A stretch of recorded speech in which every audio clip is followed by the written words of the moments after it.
예레미야 23장 9절에서 12절 말씀 교도하겠습니다. 선지자들에 대한 말씀이라. 내 마음이 상하며 내 모든 뼈가 떨리며 내가 취한 사람 같으며 포도주에 잡힌 사람 같으니 이는 여호와와 그 거룩한 말씀 때문이라. 땅에 가늠하는 자가 가득하구나. 저주로 말미암아 땅이 슬퍼하며 광야의 초장들이 말하나니 그들의 행위가 악하고 힘쓰는 것이 정직하지 못함이로다.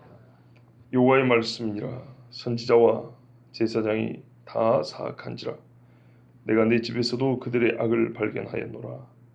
그러므로 그들의 길이 그들에게 어두운 가운데 미끄러운 물과 같이 되고 그들이 밀어냄을 당하여 그 길에 엎드러질 것이라. 그들을 벌하는 해에 내가 그들에게 재앙을 내리리라. 여호와의 말씀이니라. 아멘. 오늘 말씀 보면 선지자 예레미야가 아주 극도의 흥분 상태를 보이고 있습니다. 누구 때문이냐 하면은 선지자들에 대한 말씀이라 해서 보는 것 같이 선지자들 때문입니다. 어느 정도로 이 흥분 상태하면 모든 뼈가 떨린다 그렇게 말하고 있습니다. 우리가 부들부들 떠는 경우 있죠. 아주 불안하고 공포에 휩싸인 모습입니다. 도대체 선지자들이 뭘 어떻게 했길래 선지자들 때문에 이렇게 공포와 흥분 상태에 예레미야가 휩싸이는가. 또 이유를 한 가지 더 말하고 있는데 여호와와 그분의 거룩한 말씀 때문에 내가 취한 사람 같다. 포도주에 잡힌 사람 같다. 술이 완전히 취해 있는 사람들 있죠. 정신이 집중이 안 되고요. 아주 혼란스러운 무질서한 상태. 이러지도 저러지도 못하고 이 길인지 저 길인지 알면서도 똑바로 걸어가지만 비틀비틀거리는, 아주 지쳐버리고 술 취함, 즉 다른 힘에 의해서 내 몸이 움직여지고 내 의지대로 잘 안 되는 이런 상태. 예레미야가 지금 아주 비정상적인 모습, 극도의 흥분 상태와 두려운 모습 보이고 있습니다. 이런 건 처음입니다. 왜 그러냐면요, 본문에서 두 가지 이유를 말하죠. 선지자 때문, 하나님 때문 이렇게 말하고 있습니다. 사실은 두 가지가 다 이유라기보다는 각각 나를 두렵게 하고 떨리게 하고 혼란스럽게 하는 이유가 아니고 사실은 이 둘이 부딪히기 때문에 일어난 일입니다. 하나님 때문, 선지자들 때문, 이 말은 둘 다 각각 50씩 내가 이렇게 힘들어하는 이유라는 것보다는 선지자들이 하나님이 하신 말씀을 안 듣는 것 때문이라 이런 뜻입니다. 하나님의 뜻과 선지자들이 행하는 것이 충돌하는 그 중간에 서 있는 예레미야가 다른 사람은 모르지만 내 눈에는 그게 보이는 그 예레미야의 마음 상태 이런 겁니다. 무슨 말이냐면 하나님이 이미 이 나라가 어느 지경이라고 말씀하셨고 심판의 경고를 해주셨습니다. 그런데도 불구하고 여전히 그 말을 전혀 아랑곳하지 않고 거짓말을 막 외쳐대는 그 모습을 보니까 이제 미쳐버리겠어요. 바로 저 거짓말쟁이들 때문에 이 나라가 폭삭망이 생겼어요. 그거를 일반 백성들은 몰라요. 근데 예레미야는 알고 있어요. 세상에 나라가 이 모양인데도 불구하고 여전히 입에 침도 안 바르고 거짓말한다 그러죠. 백성들 앞에서 평안하다고 외친다든지 하나님의 뜻이 분명히 이것인데도 불구하고 이쪽 것이라고 외치면서 백성들에게 막 속여가고 같이 예수님 당시에 바리새인들처럼 배나 지옥 자식 되게 만드는 그 모습을 볼 때 저렇게 천연덕스럽게 사람들을 지옥으로 끌어간 걸 볼 때 예레미야가 부들부들 떨리는 거예요. 그래서 못 살겠다 이런 뜻입니다. 뼈가 떨리고 술 취한 사람처럼 어찌해야 될지 모르겠어요. 그런다고 이 선지자들을 혼자서 인간 힘으로 이기지를 못해요.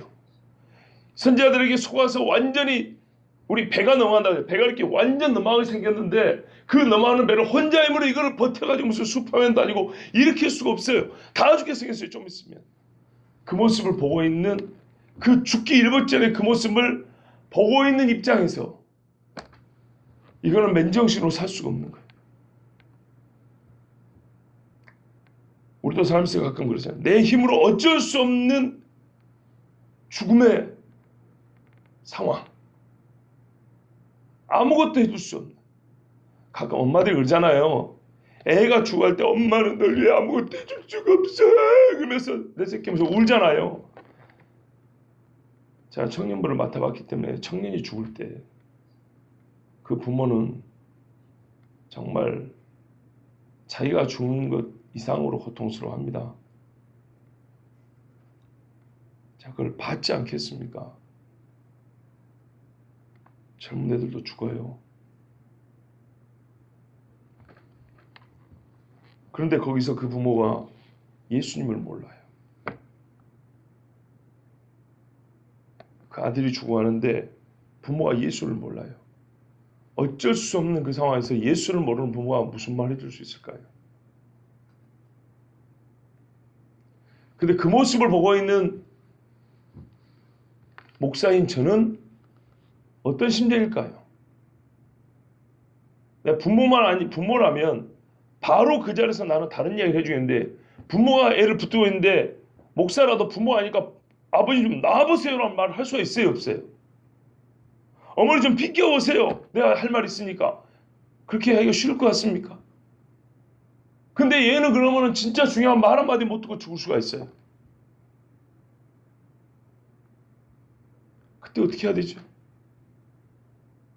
이 정도는 지금 개인의 문제입니다. 그런데도 이게 힘든데 나라가 완전히 넘어가는 상황에서 하나님을 안다고, 그것도 불신 부모도 아니고 하나님을 안다고 하고 이 땅에서 하나님 대리자로 서 있는 아버지들이 있고 말씀을 가르치는 현숙한 어머니라고 자처하는 사람들이 가득한 이 땅에서 실제로 보니까 아무도 하나님 뜻을 모르고 우상을 숭배하고 간음하고 돈을 사랑하고 자기들이 하고 싶은 걸 다 하면서도 입만 벌리면은 하나님 이러고 있는 거예요. 근데 바로 그 거짓말과 그 자기 속임 때문에 죽어가는 것을 예레미야 혼자 알아요. 그때 여러분 어떤 심정이겠어요?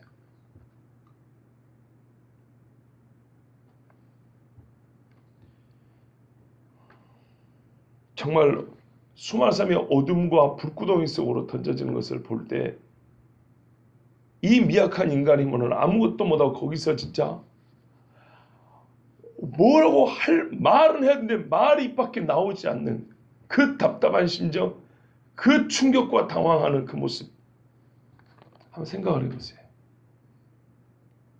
막상 사람이 물에 빠진 걸 보고 할 때 누가 와서 좀 도와주세요라도 해야 되는데 너무 놀라면 사람 말이 나와요, 안 나와요? 안 나와요. 우리가 성경을 읽을 때 필요한 건 제가 그러죠. 상상력이 필요하다 그랬어요. 건전한 상상력, 거룩한 상상력. 무미건조하게 읽으면 안 된다고. 예, 이 말씀의 본문은 뜻은 이런 거고, 그러므로 우리는 이러면 안 돼요. 이 말씀이 다 실제 주신 말, 실제. 현실을 보시고 현실에 딱 맞닥뜨려서 주신 말씀이에요. 누군가는 진짜 이것 때문에 술 한 번 먹어본 적이 없어도 술 취한 사람 이상으로 어찌할 바를 모르다 이 말이에요. 왜 그렇습니까? 10절에 보시면 이 땅에 간음하는 자 가득하도다. 이 땅이 어떤 땅인데요? 간음하는 자들을 몰아내고 거룩한 백성들이 들어간 땅 아닙니까? 그런데 그 나라 백성들이 세상에 자기들보다 수도 적고 왜 많이 죽였으니까요. 수도 적은 얼마 남지 않은 사람들을 따라서 땅에 가득하도다. 가득하도다. 서울로 저쪽에 노원구가 됐든 저 끝쪽에 강서구가 됐든 양천구가 됐든 간에 아니 저 밑에 송파 저쪽에 됐든 동서남북 어디든지 밤만 되면은 가득하도다. 간음이 가득하도다. 그냥 용서하시고 드립시오. 용서가 아니죠. 이거는 실제로 말씀드린 거예요. 예? 파고다 공원이나 종각에 가면은 연세든 노인들이 간음하고 하려고 그렇게 모여든 것이나 남산 같은 데도 말이죠. 아니면은 열 몇 살 먹은 애들이 담배 피면서 요 동네 골목길에서 모여서 자취방에서 모여서 나쁜 짓 하는 거나 땅에 간음이 가득하도다.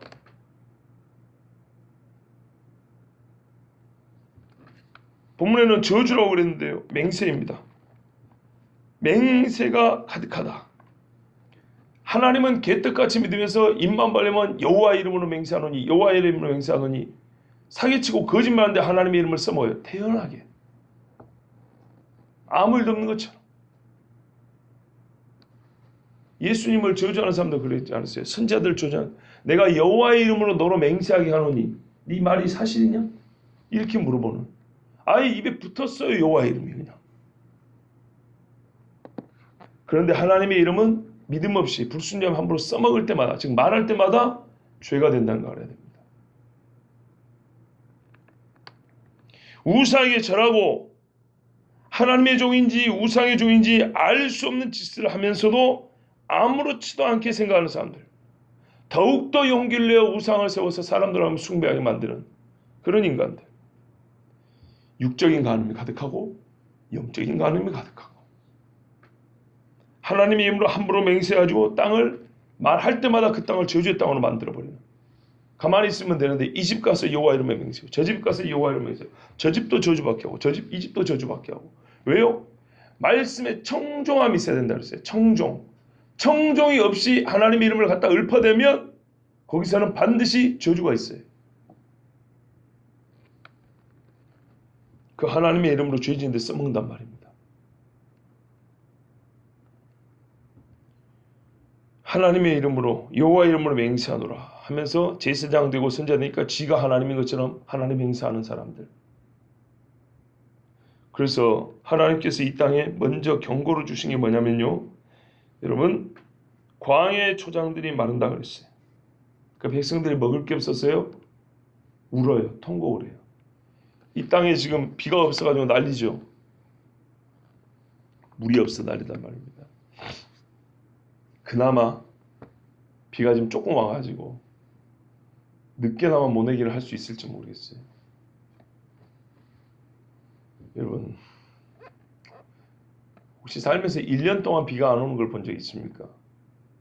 아무리 가뭄에도 그런 적은 없죠. 그래서 하나님이 보호하셔서 우리나라 만세라는 애국가가 참 감사한, 이게 누군가 경험에 의해서 쓴 글이라고 봐요. 일제시대에 만든 노래 아니겠습니까? 구한말 일제시대 이럴 때. 그 와중에도 하나님이 우리를 보호하신다라는 아주 강력한 믿음이 들어있습니다. 3년 6개월이면 어느 정도겠습니까? 한번 생각을 해보세요. 1년만 비가 안 와도 가뭄이 들고 땅에 기근이 있어도 정말 큰일 납니다. 큰일 나요. 그런 주제에 얼마나 하나님 앞에 건방지게 입을 놀려대면서 떠들어대면서 자기 힘으로 살 수 있는 것처럼 까불어대는지 성경 뭐라는지 아십니까? 하늘에 계신 자가 웃으시며. 아무것도 아니에요. 인간은 아무것도. 광야의 초장이 말라버렸답니다. 비가 안 와요. 땅이 슬퍼해요. 땅이 사람은 아니지만 말입니다. 비가 안 오고 땅이 쩍쩍 벌어진 모습을 그걸 인간으로 우리가 의인화라 그래요. 사람으로 말하면 얼마나 고통스러운 상황인지 모릅니다. 왜 그래요? 그들의 행위가 악하고 힘쓰는 것이 정직하지 못함이라. 그들이 누굽니까? 순죄자들이잖아요. 악하다는 거예요. 예, 뭐 악은 더 이상 말 안 해도 될 것 같고요. 힘쓰는 것이 정직하지 못하다. 그들이 갖고 있는 힘을 바르지 않게 썼어요. 바르지 않게. 힘을 정직하지 않게 함부로 썼어요. 하나님 주신 권위도 함부로 썼고 하나님 주신 그 말씀의 힘도 악을 위해서 써먹었어요. 갈라디아에서 말씀을 떠올려 볼 수 있습니다. 제가 한번 읽어드릴게요. 갈라디아 4장에 17절부터 이런 말씀이 있어요. 그들이 너희에게 대하여 열심 내는 것은 좋은 뜻이 아니요. 그들이라고 부르는 우리 갈라디아서 앞으로 안 봤기 때문에 어떤 악한 인간들이에요. 이들이 너희 갈라디아 교인들을 향하여 겉보기에는 막 호의를 베풀어 주는 것 같아요. 그런데 좋은 뜻이 아니랍니다. 바울은 그걸 알고 있어요. 이렇게 얘기합니다. 오직 너희를 이간시켜 너희로 그들에게 대하여 열심을 내게 하려 함이라. 성도들 안에 이간질을 시켜가지고 그들이라고 말하는 자기들을 위해서 일을 하게 만들려고 이렇게 위하는 척하면서 얘기를 한다 이 말입니다. 좋은 일에 대하여 열심으로 사모함을 받으면 내가 너희를 대하였을 때뿐 아니라 언제든지 좋으니라. 그러니까 누가 해주는 말이 진짜 좋은 일을 위하여 해주는 말이면 받아들이고 좋다 이 말이에요. 그런데 이게 이간질 시키려는 것인지 자기 사욕을 위한 것인지 그걸 구분 못하고 그냥 말하는 것을 자기 귀에 잠깐 듣기 좋으면 그냥 그대로 따라가 버리는 이런 이야기를 얘기하고 있습니다. 나의 자녀들아 너희 속에 그리스도의 형상을 이루기까지 다시 너희를 위하여 해산하는 수고를 하노니 내가 이제라도 너희와 함께 있어 내 언성을 높이려 함은 너희에 대하여 의혹이 있습니다. 아멘. 다시 말씀드릴게요. 바울이 지금 갈라디아 교회에서 책망을 했거든요. 갈라디아 교회에 대한 편지는 아주 급하고 단도직입적이라고 제가 2년 전 여름 수련회 때 우리 갈라디아서 설교하면서 말씀드렸어요. 갈라디아 교회를 있잖아. 너희가 성령을 시작하여 육체로 마치겠느냐 등을 피워서 천사라도 다른 복음을 가져오면 저주를 받을지어다 하면서 아주 강력하게 성토하고 있습니다. 네. 그러면서 또 다른 부분에 있어서 지금 경고와 책망하는데 그게 뭐냐면 4장에 있는 이런 말이에요. 누가 와가지고 갈라디아 교인들에게 듣기 좋은 말을 해주는데 그 말대로 들으면 결국에 어떻게 되면 바울과 갈라디아가 갈라지게 생겼어요. 성도들끼리도 멀어지게 생겼어요. 그런데 이 사람 저 사람 해줄 때마다 듣는 사람들마다 다 자기들 마음에 듣기 좋은 소리를 하니까 얘 이러고 넘어간 거예요. 예를 들어서 A, B, C라는 사람이 있는데 어떤 못된 인간이 A한테 갖고 A가 듣기 좋은 소리하고 B가 듣기 좋은 소리하고 C가 듣기 좋은 소리를 했어요. 근데 이 말을 보면은 A 보고는 B랑 싸우는 얘기고 B 보고는 C랑 싸우는 얘기고 C 보고는 A를 미워하라는 그런 뜻이에요. 근데 나는 듣기 좋아. 그런데 그 말들 하다 보면 결국 어떻게 되면 서로 원수 되게 생겼어요. 그리고 바울한테도 원수 맺게 생겼어요. 그래서 바울이 이걸 그대로 볼 수 있어요? 이를 볼 수가 없죠. 그래서 뭐라냐면 내가 항상 좋은 일에 대하여 열심을 내고 사모한다는 것은 언제라도 좋다고 가르쳤는데 이거는 듣기에는 좋은데 실상은 좋은 일이 아니다. 아주 그냥 바삭바삭 깨지게 생긴 문제라는 얘기예요. 그래서 내가 지금 다시 언성을 높인다. 예, 내가 좀 이제 다시 갈라디아 교회를 해서 소리를 좀 높일 거다. 왜? 이게 해산하는 고통이 있다는 걸 나도 안다. 나도 힘들고 너희도 힘들다는 걸 아는데 왜 그래야 되냐? 너희에 대하여 의혹이 있습니다. 이 정도는 분별할 줄 알았더니 그걸 못하고 생각보다 어린 것이 드러나 버렸으니까 너희들에게 맡겨놔갖고는 이게 안 될 걸 알고 내가 지금 좀 나서야겠다. 이렇게 얘기한 겁니다. 최종 목적은 너희 안에 그리스도의 형상을 이루기까지. 그런 말이에요. 한 교회를 세우고 교회의 말씀을 전한다는 것은 최종 목표는 그냥 교인 수만 드는 게 아니라 그리스도의 형상을 이루기까지. 이게 최종 목표이기 때문에 이게 가다가 지금 무너지게 생겼다 이 말이에요. 그러니까 이게 애를 낳는 고통인 줄 아는데 예제로 했는데 이거 지금 또 낳는 고통을 애를 낳는 고통을 또 겪어야 된단 말이에요. 그렇지만 해야겠다. 그래서 지금 갈라디아 교회에 이 편지를 쓴 거예요. 이게 얼마나 힘든 이야기인지 몰라요. 근데 지금 예레미야를 봐보세요. 40년. 우리가 이미 앞에서부터 본분들 아시겠지만은 제가 설거지 그랬잖아요. 한 얘기를 지금 또 하고 있다고. 또 하고. 약간 말을 바꾸면 또 소리, 또 그 소리. 왜 그래요? 예레미야가 말을 많이 하고 싶어서 그런 게 아니에요. 이렇게 할 수밖에 없기 때문이에요. 온 땅에 간음이 가득해요. 왕한테도 한마디 해야지. 선지자들한테 한마디 해야지. 제사장한테 얘기해야지. 일반 백성들한테 말해야지. 자기 친족들에게도 얘기를 해야지. 고향 사람들에게도 얘기해야지. 친구들한테도 얘기해야지. 그죠? 그 힘쓰는 것이 정직하지 못하고 우리가 이 정도일 거라고는 구체적으로 몰랐어요. 근데 이제 말씀을 들으니까 알겠어요. 아, 이랬구나. 그냥 우리가 보통 힘들다 정도 아니고 예레미야 어느 정도요? 술 한 번 마셔본 적이 없는 사람이 술 취해서 비틀거릴 정도로 어쩔 줄을 모르겠다 말이에요. 너무나 괴로운 상황이라는 거예요. 여호와의 말씀이라 선지자와 제사장이 다 악한지라. 예, 그들은 알고 보니 선지자와 제사장입니다. 이 사악한 자들이 예루살렘 성전 내 집이죠 하나님의 집에서도 간음을 하고 에스겔을 보면 알잖아요. 영적인 가늠도 있고 실제로 남창의 집이 있다고 그랬어요. 남창 남자 기생입니다. 남자 매춘부입니다. 왜요? 여신을 숭배하는 짓을 했기 때문에. 그 여신을 위해서 옷도 만들고 봉사하는 여자들의 방이 있었어요. 그 옆방에다가 남자들 기생들을 뒀어요. 성경에 나오는 이야기입니다. 설마 그렇게까지? 진짜예요. 진짜로. 그러니까 제가 가끔 오늘날 건축할 때 교회 모습 보면 자기들이 이 교회 모양새가 마귀를 상징하는 모양인지도 모르고 그냥 멋낸다고 해놓은 건데 모르는 거 하는 것들이 많다고요.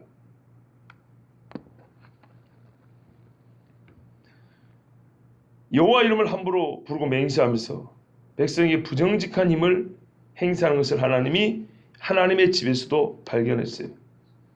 끊임없이 여호와의 이름, 그분의 말씀이 나왔지만 나올수록 더럽고 추악하고 마치 마귀가 하나님을 대적하는 것처럼, 예수님을 대적하는 것처럼 마귀도 시편을 이용했다니까, 예수님 대적할 때. 그렇지만 더욱 저주받은 자인 것을 증명할 뿐이었어요. 여러분, 이런 말은요, 백성 즉 사람을 속이기에는 충분할지 몰라도 절대 하나님을 못 속입니다. 그래서 예수님이 그러잖아요. 주 너의 하나님을 시험하지 말라. 가장 거룩해야 될 예루살렘, 그것도 성전에서 거룩한 척하기 좋은 여건이에요. 거룩한 척하기 제일 좋은 여건이지만 하나님은 그 속에서 다 사악함을 다 찾아냈어요. 무슨 말이냐면, 우리가 말입니다, 일상에서 추리닝 입고 동네 걸어다닐 때는 몰라요. 별로 우리가 신경 안 써요. 누가 알려고 다 하잖아요. 그런데 교회에 양복 입고 주일날 나와가지고 서로 인사하고 예배드리는 그런 상황에서는요, 거룩함을 나타내기가 좋잖아요. 환경적으로. 그렇잖아요. 앞에서 찬양 인도할 때 같이 박수치고 손들고 노래하고 기도하면은 누가 믿음 없다고 생각했고 누가 저 사람이 하나님이 없다고 생각했어요. 대체로 같이 신앙생활 우리 식구라 이렇게 말하지.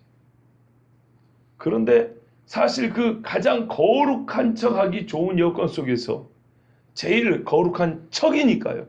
사람은 거룩하다고 생각했지만 그것이 거룩한 척으로 끝나버리면 그게 더 큰 죄가 된다는 겁니다. 그리고 하나님은 그걸 다 발견한다는 거예요. 하나님은 안 속습니다. 실제 결코 순종한 적도 없고 스스로 정한 길을 가려고 결코 고집을 꺾지도 않는 그런 사람들이 성전에 와가지고 제물 바치고 예배하고 하나님을 찬송한다고 해서 실제로 거룩하다 인정을 받는 것이 아니라 오히려 사악하다. 그냥 악한 게 아니라 사악하다. 사악하다는 것은 그 음흉함이 그게 좀 들어있지 않습니까? 예? 예를 들어서 사람을 찔러 죽인 살인마라고 생각합시다. 인상을 쓰면서 이 새끼 죽여버려. 이것도 그렇지만 진짜 우리가 무서운 건 뭐예요?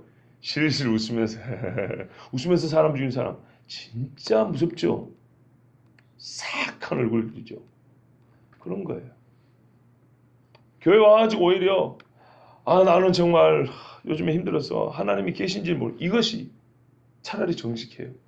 그런데 하나님을 했는데 속으로는 전혀 믿음이 없어요.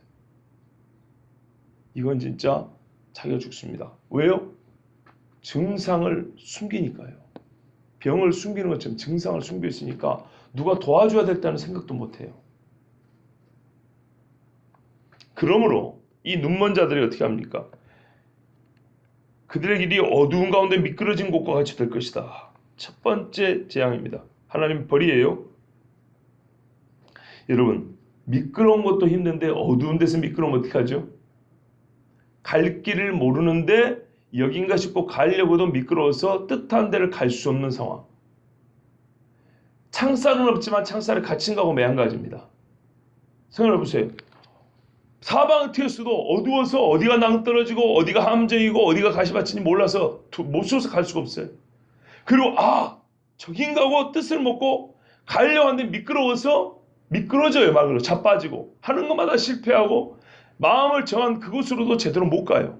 미끄러운데 내가 이리 가야겠다 했는데도 이리 간다고 발을 해도 가다가 자빠지고 일어나 보면 이쪽을 향해 있어요. 다시 방향을 저로 돌려서 가야겠지 하는데 또 뒤로 넘어져 있어요. 절대로 벗어날 수 없습니다. 그 악한 곳, 그 죽음의 자리에서 벗어날 수 없는 모습을 얘기합니다. 얼마나 무섭겠어요. 예? 원하는 쪽으로 몸을 움직이지도 못하고 바른 자세를 가지지도 못하고 한마디로 모든 일을 할 때마다 망친다는 거예요. 실패한다는 거예요. 생명길로는 절대 못 간다는 거예요. 예를 들어볼까요? 홈리와 비나스를 생각해 보세요. 여러분, 홈리와 비나스가 제사장 임명받은 지 엊그제입니다. 향불을 들고 갑니다. 향로에 향불을 들어갑니다. 향로, 거룩한 향로입니다. 제사장들만 들 수 있는 거. 얼마 전에 브살레가 오올리압 같은 성령이 충만한 사람들이 만들어 놓은 그 성구를 가지고 거기에 향불을 채워가지고 지금 성소를 향하고 있습니다. 얼마 전에 임명받은 두 제사장이 형제가 나란히 주변에서 볼 때 얼마나 홀리 거룩하게 보이겠어요. 설마하니 그 속에 하나님이 명하지 않은 불이 담배일 줄 누가 알았겠어요. 예? 헌금함을 들고 오는데 설마하니 거기에 사악하고 피 묻은 돈이 들을 줄 누가 알았겠냐고요. 하나님은 알아요. 그래서 그 사악함에서 그들의 사악함이 드러나 죽었잖아요.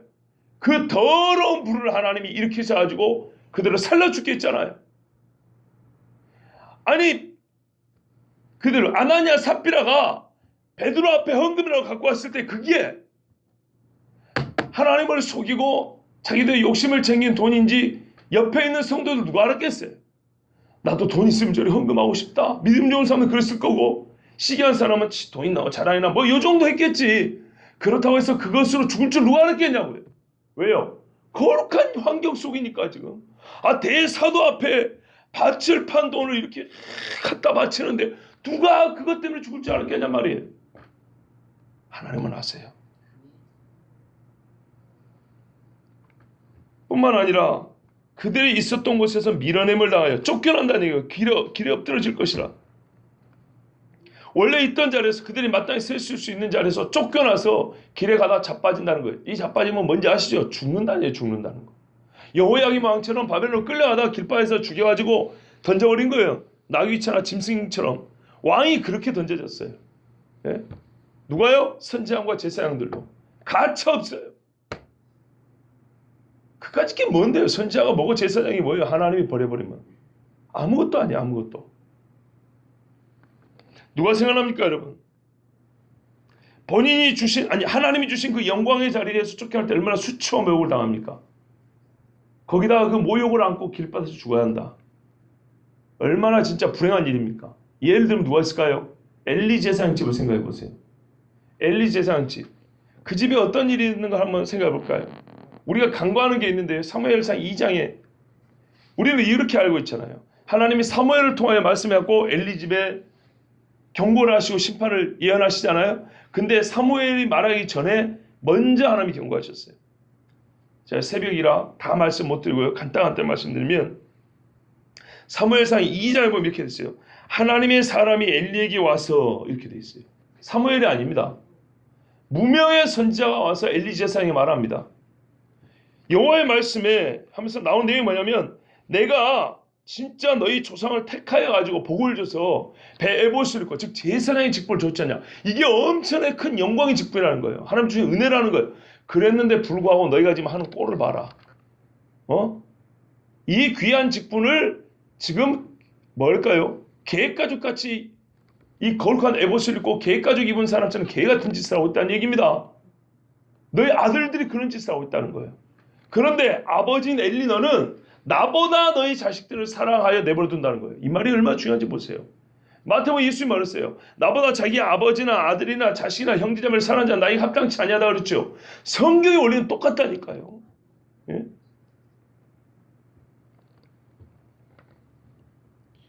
그래서 이 선지자가 말하면 내 재물과 예물을 밟으면서 네 아들들을 나보다 더 중히 여겨. 백성이 나에게 바치는 것 갖고 너희 자식들 니들 배이나 채우고 있냐? 이렇게 경고를 했어요. 그래서 뭐냐면 뒤에 나오면 너희 중에 늙어서 죽는 사람이 없고 다 젊어서 죽을 거다 그랬어요. 그리고 빌어먹는다고 돼 있어요. 제사장 직분 하나를 맡겨 내게 떡 조각을 먹게 하소서 이렇게 간청하는 신세가 될 거라고 그랬어요. 대신에 나는 정말 나에게 충실한 제사장을 이렇게 세운다고 그랬어요. 이렇게 경고를 했으면 어떻게 해야 돼요? 회개해야죠. 회개 안 해요. 절대 회개 안 해요. 나중에 어린 사무엘이 와가지고 하나님의 말씀을 다시 전해주잖아요. 저번에 하나님의 사람이 와서 한 말 있죠? 그거 하나님이 그대로 한답니다. 왜요? 회개 안 했으니까. 돌이키지 않았으니까. 그리고 실제로 어떻게 됩니까? 그 아들 홈니와 비나하스가 한날에 죽죠. 엘리도 한날에 죽어요. 이가봇이라 법궤도 뺏기죠. 그런 다음에 그 집에 자식들이 있었어요. 그 며느리가 애를 낳잖아요. 이 집에 애가 내려왔는데 그게 뭐냐면 다윗 당시에 아비아달 제사장입니다. 그 높당에서 제사장 에보딘 사람 80몇 명이 죽임을 당하고 혼자 살아남은 사람 있죠. 이게 엘리 집의 손자입니다. 그 집안 사람입니다. 근데 이 사람이 다윗하고 고생을 같이 했어요. 그래서 다윗이 살려주고 높여줬어요. 대제사장 시켜줬어요. 그런데 이 사람이 나중에 어떻게 되냐? 솔로몬 당시에 솔로몬의 형님 중에 아도니아라는 사람이 있어요. 아도니아가 반란한데 이 아비아달 즉 엘리 집의 손자 제사장이 아도니아한테 붙어버립니다. 그래서 나중에 어떻게 되냐? 솔로몬이 폐위시켜버립니다. 제사장 직분에서 쫓아잡고 고향으로 보내버립니다. 근데 이 사람 고향이 어딘지 아십니까? 아나돗입니다. 아나돗. 예레미야 고향. 제사장의 마을. 네? 솔로몬이 이렇게 말합니다. 왕이 제사장 아비아달에게 이르되 네 고향 아나돗으로 가라. 너는 마땅히 죽을 자로되 네가 내 아버지 다윗 앞에서 주 여호와의 궤를 메었고 또 내 아버지가 모든 환난을 받을 때 너도 환난을 받았은즉 내가 오늘 너를 죽이지 아니하노라. 왜? 반란을 했지만 죽이지는 않겠다는 거예요. 우리 아버지가 고생했기 때문에 봐준다 이런 말이에요. 아비아들을 쫓아내어 여호와의 제사장 직분을 파면하니 여호와께서 실로에서 엘리의 집에 대하여 하신 말씀을 응하게 함이더라. 아멘. 이렇게 해서 응한 거예요. 파면. 제사장은 제사장 직분에 있을 때 그 재물에서 나오는 일부를 먹고 살잖아요. 파면이니까 이건 뭐예요? 제사장이 아니에요. 이제 땅 파먹고 살아야 돼요. 이제부터는. 얼마나 무섭습니까? 어떻게 해요? 네가 있던 데서 쫓겨나고 길에서 죽으리라. 이 말씀이 실제로 역사적으로 있었던 겁니다. 근데 이거를 보고도 솔로몬 때가 언제 이야기입니까? 도대체 예레미야 때로 보면 수백 년 전 이야기 아닙니까? 그런데 나라가 망하기 직전인데도 지금 똑같이 이러고 있는 거예요. 똑같이.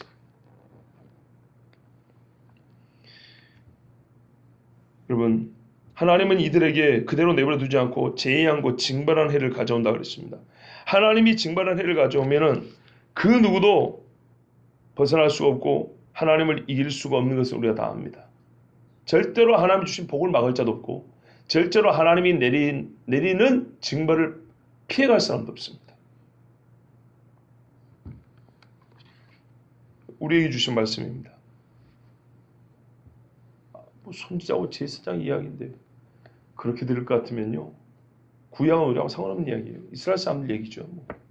신약도 마찬가지예요. 예수님의 제자들하고 당시 유대인들의 얘기지 우리 이야기입니까? 우리가 뭐 갈릴리를 걸었습니까? 우리가 뭐 십자가 예수님 못 박으려 했습니까? 우리에게 주신 이야기입니다. 오늘 우리에게. 왜냐하면 너는 거룩한 나라요 왕같은 제사장이라고 분명히 말했잖아요. 자랑스럽게 떠들 때는 우리가 제사장 직분 그렇게 말하잖아요. 그런데 이런 말씀 들 때는 우린 제사장 아닌데요. 이러면 안 되는 겁니다. 선지자요.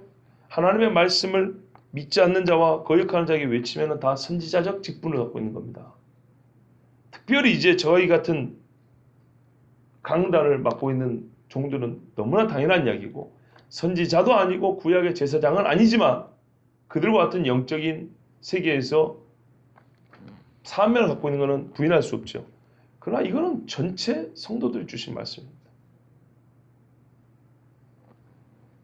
저는 그래서 다시 여러분에게 말씀드리고 싶습니다. 귀 있는 자는 성령의 교회들에게 하시는 말씀을 들을지어다 그랬습니다.